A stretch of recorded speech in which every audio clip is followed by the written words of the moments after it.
오죽했으면 저에게 그런 전화가 다 왔겠습니까? 북한 심각한 상황입니다.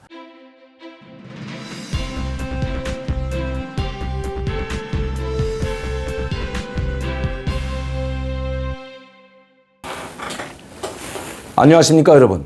강명대TV 자유조선을 시작하겠습니다. 어제 제가 말씀드린 대로 조선중앙TV에서 방영을 했습니다. 그런데 동영상이나 움직이는 모습은 없고 사진 몇 장을 공개했습니다. 어제 노동신문에는 사진이 딱 한 장 실렸는데 거기는 김여정이가 보이지 않았고, 이번에 조선중앙TV에서 방영한 사진 몇 장을 실었는데 한번 보시죠. 잘 보이지 않습니다. 여자가 한 명 있는데 김여정인지 누군지는 잘 모르겠지만 애인 구석에 움츠리고 있는 것 보일 겁니다. 그런데 김여정 하면 그래도 앞줄 두 번째 줄 정도 나와 있어야만이 정상인데, 아무리 정치국 후보위원일지라도 당정의 정치국 위원들, 상무위원들을 호령하던 김여정입니다. 그런데 이번 남북연락사무소 흔적도 없이 폭파시킨 그 장본인인 김여정은 죄책감에 빠졌는지 아니면 오빠에 대한 불만이 아직도 있는지 맨 뒤쪽에 모습도 제대로 드러나지 않고 있습니다. 또한 같은 백두혈통이기 때문에 조선중앙TV나 조선중앙통신 보도에는 항상 최룡이나 박봉주를 이야기하고 김여정이도 꼭 이야기하곤 했습니다. 다시 말씀드리면 김여정이 참석을 싫었다는 것입니다. 왜? 지금 김여정은 김정은의 후계자 역할이 아니라, 지금 어떤 언론이나 많은 사람들이 후계자라고 하고 있는데 지금은 후계자라는 말을 하지 않고 후계자 거론도 하지 않고 있습니다. 김정은이 이제 갓 30 좀 지난 김정은이 젊었는데 아무리 병이 있더라도 후계자로 지정하게 되면 빨리 김정은을 죽으라는 것이겠다, 그렇게 생각할 수가 있기 때문에 감히 후계자라는 말을 쓰지 못합니다. 그러나 김정은의 입이나 아니면 대리인은 될 수가 있다는 거죠. 병이 들어서 아파하거나 잘 나타나지 못하고 김정은이가 성명을 발표하거나 김정은이가 하는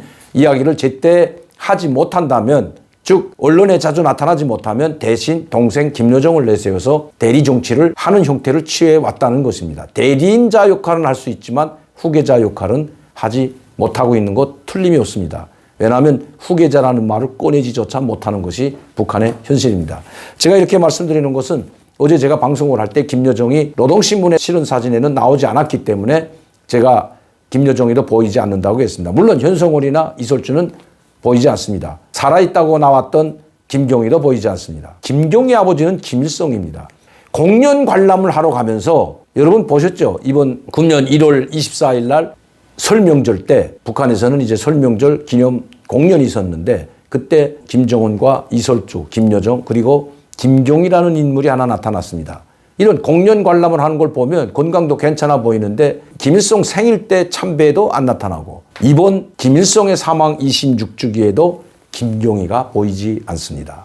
공연 관람하는 여자가 아버지 죽은 길에 안 나타난 것 이상하지 않겠습니까? 대신 김여정이가 나타났기 때문에 더 이상하다는 겁니다. 여자들이 하나도 안 나타났더라면 이거 참배하는데 여자들은 좀 배제시키는 것 같다, 이렇게 생각할 수 있지만 김여정이가 나타났다면 살아있는 김경희가 나와야 되는데 감히 아버지, 할아버지 앞에 가짜 김경희를 내놓을 수가 없어서 못 내놨는지도 모르죠. 자, 오늘 제가 여러분들께 방송을 해드릴 내용은 제발 이것 좀 구해달랍니다. 제가 누구라는 말을 하지 않고 제3국에, 어제 제가 여러분들께 말씀드렸죠. 제3국에 있는 사람들이 저에게 직접 전화를 걸어왔습니다. 저는 그런 것이 있는 줄도 몰랐습니다. 왜 당신들이 중국에서 사서 보내면 되는데 왜 이거를 한국에서 구입하려고 하나, 이렇게 물어보니까 이런 이야기를 합니다. 우리가 중국에 있는 회사를 통해서 구입하려고 한다. 그런데 그 구입하려는 물자가 바로 콩기름과 밀가루, 설탕입니다. 그런데 우리 대한민국 어떻게 그런 게 있냐 하니까, 지금 관세청, 그러니까 보세 창고에 질이 나빠서 통과되지 않은 설탕과 콩기름과 밀가루가 있다고 합니다. 얼마나 정도 보세 창고에 보관되어 있는지 모르겠지만 이거를 가져가는 비용이 더 비싸기 때문에 가져가지도 못하고 반품도 못하고 쌓여있는 설탕, 콩기름, 밀가루가 있다고 합니다. 제가 알아본 게 아닙니다. 제3국에 있는 분이 저에게 이것을 지금 급히 사서 북한으로 들여보내지 않으면 큰일 난다고 하는 것입니다. 중국에서 사려고 하니까 너무 비싸서 가격이 맞지 않아 못 사겠다는 것입니다. 그런데 우리나라에 어떻게 보세 창고에 그런 물건이 있는지 어떻게 알았는지 모르지만 저한테 전화 와서 확인 좀 해주고 중국 업체가 살 수 있게끔 해줄 수 있는지 문의해 왔다는 것입니다. 어제 제가 여러분들께 말씀드렸던 것처럼, 그럼 이 콩기름과 설탕과 밀가루가 왜 급히 필요하냐? 지금 북한에 있는 병원, 그리고 고아원, 유치원, 이런 것도 식량 공급이 제대로 되지 않고 밀가루와 설탕이 없어서 아이들에게 주는 간식조차 만들지 못하고 있다고 합니다. 유치원에조차 간식도 없이 아이들을 먹을 수 있는 것이 없다고 합니다. 지금 문제가 심각하다고 합니다. 그래서 급히 이것을 빨리 사서 보내라는 지시가 떨어졌다고 합니다. 또 그뿐만 아닙니다. 제가 여러분들께 말씀드렸던 것처럼 북한은 10월 10일 군사 퍼레이드와 100만 평양시 군중 대회를 준비하고 있습니다. 군중 시위죠. 이 어마어마한 군중 시위를 조직하는데 거기에 훈련에 동원된 사람들, 특히 뭐 일반 사람들은 둘째치고 북한 군인들에게 먹여야 할 식량조차 없고 간식조차 없기 때문에 급히 이것을 조달하라는 지시가 떨어졌다는 것입니다. 그것도 돈을 주고 사오라는 것이 아니라 자체로 돈을 구입해서 사와야 됩니다. 또 두 번째, 해외 나와 있는 공관에도 이런 지시가 떨어졌지만 북한에는 각도 무역관리국, 각도에는 외화벌이 하는 기관이 여러 개가 있는데 도가 관리하는, 즉 도당위원장 소속의 무역국이 있습니다. 한병북도 무역관리국은 이름을 두만강 무역회사 이런 이름을 달고 중국에 나와서 무역을 하고 일본과도 무역을 해왔습니다. 이런 무역회사들, 도 무역관리국, 도마다 콩기름 얼마, 밀가루 얼마, 설탕 얼마씩 수입해서 평양으로 올려버리라는 지시가 떨어졌다고 합니다. 그런데 이 밀가루나 콩기름을 사기 위해서 중국으로 나오지 못하니까 중국에 나와 있는 공관원들, 무역일꾼들에게 도는 도에서 어느 정도라도 보장해 줄 테니까 우리 도부터 사. 도가 경쟁적으로 지금 중국에 나와 있는 무역일꾼들과 공관원들, 즉 대사관이나 영사관 사람들에게 사달라고 지금 사정하고 있는 격이라고 합니다. 왜냐하면 김정은의 지시가 각 도마다 떨어졌기 때문에 이것을 집행 못하면 충성도에 문제가 있는 것으로 오해받을 수가 있습니다. 그러면 현영철이나 아니면 김원웅 국가안전보위부장처럼 또 장성택이처럼 언제 목이 떨어질지 누구도 장담할 수가 없습니다. 이런 불효령이 내렸기 때문에 지금 각 도당 위원장들, 인민위원장들은 안절부절 못하고 있다는 것입니다. 오죽했으면 저에게 그런 전화가 다 왔겠습니까? 북한 심각한 상황입니다. 그런데 이번에 비건 국무부 부장관이 한국을 방문했습니다. 2박 3일 일정으로 오늘 아마 일본으로 떠날 것으로 보여집니다. 2박 3일 일정으로 7월 7일 날 왔기 때문에 오늘이 마지막 일정입니다. 물론 하루도 있을지는 모르겠지만 북한 문제에 관해서 오히려 북한을 압박하는 듯한 발언을 쏟아내고 왔습니다. 우리 정부가 기대했던 남북관계, 우리 정부는 그래도 북한의 설탕이나 콩기름이나 밀가루는 좀 지원해주고 싶겠죠. 또 지금 제가 어제도 말씀드렸지만 비료가 없으면, 비료는 것 쌀이라고 하는 북한 사정을 비춰볼 때 비료가 없다면 생산량은 대폭 감소될 수밖에 없는 것이 북한의 현실입니다. 그래서 우리 정부에서는 언제부터인가 북한에 비료를 좀 보내주려고 하는데 이 비료는 전략물자로 쓸 수도 있기 때문에 아마 금지된 품목인 걸로 알고 있습니다. 비료는 곧 폭약, 화약을 만드는 주 원료로 쓸 수가 있기 때문입니다. 질소비료와 같은 것은 화약을 만드는 데 들어갈 수가 있습니다. 북한에서는 화약이 없으면 질소비료를 가져다가 기름종이에 싸가지고 뇌관을 박아서 탄광해서 폭약으로 대신해 쓰던 것 저도 봤습니다. 그래서 질소비료와 같은 비료는 북한으로 보내지 못할 것 같습니다. 뭐 림비료나 카리비료는 모르겠습니다만 어쨌든 이것도 미국의 승인을 받아야 됩니다. 대량으로 보내려면 이게 엄청난 돈이기 때문에 우리 정부가 마음대로 보낼 수가 없습니다. 여러분들 기억하시겠지만 북한에 식량을 지원해 주려고 했던 더불어민주당 그때 선거 전이었죠. 더불어민주당 최고위원회의를 판문점에서 한 적이 있습니다. 그때 서른 최고위원이 발표한 것처럼 북한에 2만 톤을 쌀을 보내주겠다. 지금 북한의 식량 사정이 매우 어렵다. 쌀 2만 톤을 보내는데 이것을 유엔 기구를 통해서 보내겠다는 발표한 적이 있습니다. 근데 북한에서 안 받았습니다. 우리가 거지냐? 2만 톤 가지고 장난하냐? 이런 식으로 그걸 묵과해버리고 무시해버리고 받질 않았죠. 북한은 쌀 2만 톤 보내면 안 받을 겁니다. 한 20만 톤 보내면 모를까. 자, 그렇다면 이번 비건 미 국무부 부장관이 왔을 때에도 큰 성과가 없습니다. 비건 국무장관은 큰 성과를 내고 가는지 모르지만 우리 정부가 볼 때 또 청와대나 문재인 대통령은 아마 실망했을 겁니다. 그래도 뭔가 좀 유엔 제재를 풀어줘가지고 북한에 좀 지원해주고 싶은데 그런 이야기는 언론 보도는 어디에도 나오지 않고 오히려 남북관계 진전에 대해서는 적극적인 지지를 보낸다는 원론적인 말만 했습니다. 그것도 한미 워킹그룹, 북한이 그렇게 해체하라고 대남 사이트, 우리 민족끼리 메아리 조선연을에 그렇게 한미 워킹그룹에 대해서 제가 어제도 보여드렸지만 해체할 때 대한 거. 당신들이 그 밑에서 한미 실무그룹이라는 그것을 만들어 놓고 거기에 목이 메어가지고 아무것도 못하는 외세에 빌붙어서 미국의 바지가랑이나 붙잡고 있는 주제에 이런 이야기를 신랄 없이 해야 됐습니다. 하루빨리 한미 워킹그룹을 해체하라고 노골적으로 압박을 해왔던 것입니다. 그런데 한미 워킹그룹이 해체된다는 말, 뭐 조정한다는 말은 아직까지 언론에서 나오지 않고 오히려 비건 국무부 부장관은 자기 파트너로 최선희 제1부상을 바로 제껴버리라는 험한 말을 하고 있는 실정입니다. 최선희 제1부상이야말로 대화에 방해가 되고 문제 해결에 도움이 되지 않는 구시대적인 인물이라고 찍어 말했습니다. 그것은 북한이 볼턴 전 국가안보보좌관에 대해서 신란하고 입에 담지 못할 막말을 내가면서 교체할 것을 강력히 요구했던 것 여러분들 기억하실 겁니다.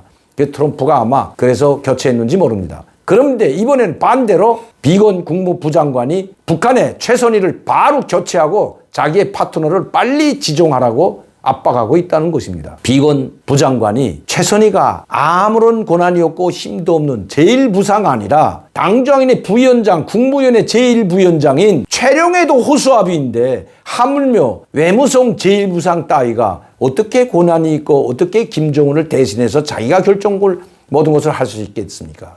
비건 국무부장관이 그걸 모른다고요? 천만에. 모든 키는 최선희가 지고 있는 것이 아니라 바로 김정은이가 지고 있고 김정은의 지시에 로봇처럼 움직이는 것이 북한의 고위 관료라는 것 비건 국무부장관은 너무나도 잘 알고 있을 겁니다. 최선희를 빗대서 김정은이를 교체하라고 한 것은 아닐까요? 가장 힘있고 자기 결정권이 있는 사람으로 교체하라. 그것은 북한에 한 사람밖에 없습니다. 바로 김정은입니다. 최선희가 어떤 결정권을 할 수 있고 어떤 결정을 내릴 수가 있습니까?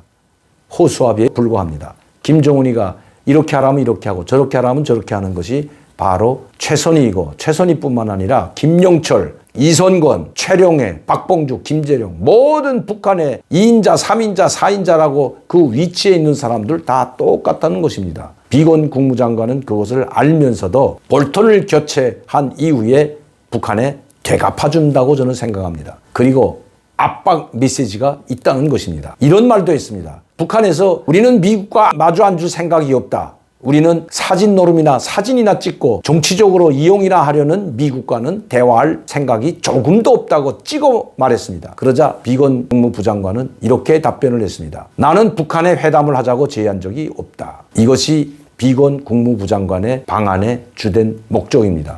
반대로 에스퍼 미 국방장관은 어제 비건 국무부장관이 한국에 와서 북핵 문제를 협의하고 있을 때 이런 말을 했습니다. 북한의 비핵화는 CVID, 즉 되돌릴 수 없고 검증 가능하고 완전한 비핵화 외에는 다른 방법이 없다는 CVID. 김정은이 가장 싫어하는 것이 CVID입니다. 이것을 다시 못 박아 나왔습니다. 이 방법 외에는 방법이 없다. 우리는 여기서 한 발자국도 물러서지 않는다. CVID만이 북한의 핵을 없애버리고 한반도의 비핵화를 이룰 수 있다. 결국 트럼프 대통령은 1차 싱가포르, 2차 하노이, 3차 이거는 2차까지는 정상회담이라고 하고 왜냐하면 회담에서 위제들이 다 논의되는데 여기서는 위제를 논의한 건 아니죠. 판문점에 와서 잠깐 인사말을 하고 차 한잔 마시고 헤어진 것이 전부입니다. 친분 관계를 가시한 것입니다. 그래서 어쨌든 네 번째 만남을 즉 3차 미북 정상회담을 할 수도 있다고 오늘 때 했지만 트럼프 대통령을 보좌하고 있는 즉 트럼프 대통령의 대북 정책을 주관하는 첫 번째 부서인 미 국방장관은 CVID 검증 가능하고 되돌릴 수 없고 완전한 비핵화라는 CVID를 다시 못 박아 놓았다는 것입니다. 북한의 경제가 완전히 파탄된 상황이고 이제는 콩기 먹을 것이 없어서 영양실조에 걸린 사람들에게 특히 어린이 유치원이나 고아원이나 병원에 설탕과 밀가루, 콩기름이 없어서 지금 영양실조에 걸리고 병치료도 못하고 있는 이 상황 정말 북한이 제2의 고난의 행군, 제1 번째 고난의 행군보다 더 가혹한 고난의 행군이 온다는 것을 김정은이 한두 번만 이야기한 것이 아닙니다. 이미 그 고난의 행군은 시작되었다고 볼 수 있습니다. 얼마나 힘들었으면 제3국에 있는 제 아는 분이 저에게 한국 보세 창고에 있는 질이 좀 떨어져서 통과가 되지 못한 그 콩기름과 설탕과 밀가루를 알아봐 달라고 했겠습니까? 그 말을 듣는 순간 저 북한의 2,500만 불쌍한 주민들, 저 김정은이 딱 한 번만 결심하면 되는데 김정은이 핵을 포기하고 미국과 손잡고 국제사회 나오고 트럼프 대통령이 그렇게 살기 좋은 나라, 경제 강국으로 만들어주겠다고 한 미국 대통령이 있으면 지금까지 대통령 중에서 아니 전 세계 어떤 대통령이 김정은에게 세계 경제 강국으로 만들어주겠다고 한 대통령이 있는지 여러분 한번 뒤돌아봐 보시기 바랍니다. 트럼프 대통령이 김정은에게 핵만 포기하고 국제사회에 나온다면 정말 한국보다 더 잘 살 수 있는 나라를 만들어주겠다고 약속을 했습니다. 이건 트럼프 대통령이 직접 이야기한 겁니다. 이런 대통령, 천년 만년에 한 번 나올까 말까 한 대통령이 아닐까요? 김정은에게는 두 번 다시 없는 기회입니다. 이 기회를 놓친다면 김정은의 운명은 제가 말씀드리지 않아도 뻔한 길을 갈 수밖에 없습니다. 즉 자멸의 길입니다. 오늘도 강명대TV 자유조선을 시청해 주신 여러분들께 진심으로 감사를 드립니다. 그리고 저를 격려해 주시고 후원해 주시는 팬 여러분들께도 진심으로 감사를 드립니다.